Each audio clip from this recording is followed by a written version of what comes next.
Sinhala කුකරි class YouTube channel එකට ඔබ සැම සාදරයෙන් පිළිගන්නවා.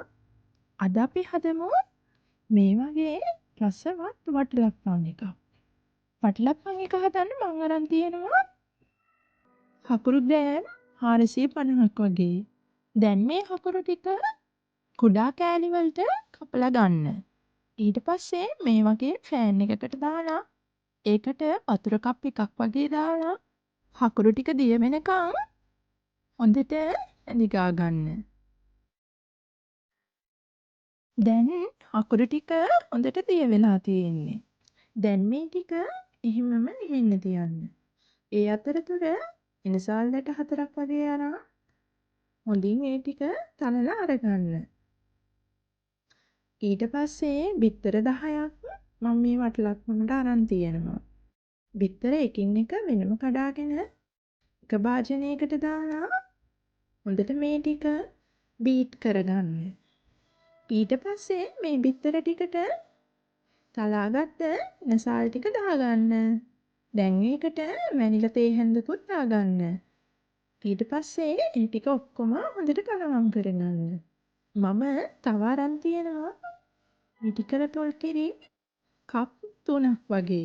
මිලිලීටර් 500ක් වගේ.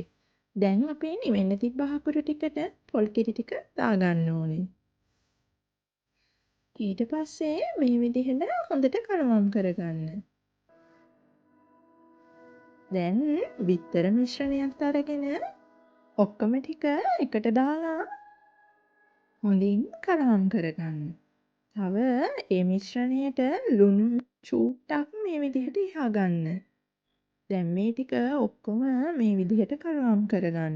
ඊට පස්සේ අපි මේ මිශ්‍රණය මේ විදිහට පෙරා ගන්න ඕනේ. මම මේ වටලප්පන් එක අද තම්බ ගන්නේ oven එකේ දාලා. ඔයාට මේක ලිපේ වුණත් විනාඩි 45ක් වගේ ස්ටීම් කරලා අරගන්න පුළුවන්. මම දැන් oven එකේ ට්‍රේ එකට මේ විදිහට වතුර දාගන්නවා. පරිස්සමෙන් මේ වැඩේ කරගන්න. ඊට පස්සේ ටෙම්පරේචර් එක 200ට දාලා විනාඩි 15ක් වගේ රත් වෙන්න දෙනවා. දැන් oven එකේ දාන්න පුළුවන් සුදුසු භාජනයක් අරගෙන ඒකට වටලප්පන් මිශ්‍රණය මේ විදිහට දාගන්න.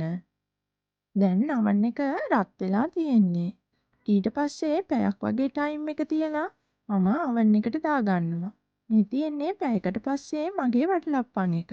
දැන් මම වටලප්පන් එක උඩින් චූටියට කෑලි කපාගත්ත කජු ටිකක් මේ විදිහට ඉහා ගන්නවා.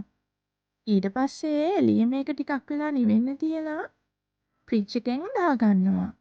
ඔයත් මේ රෙසිපි එක try කරලා බලන්න.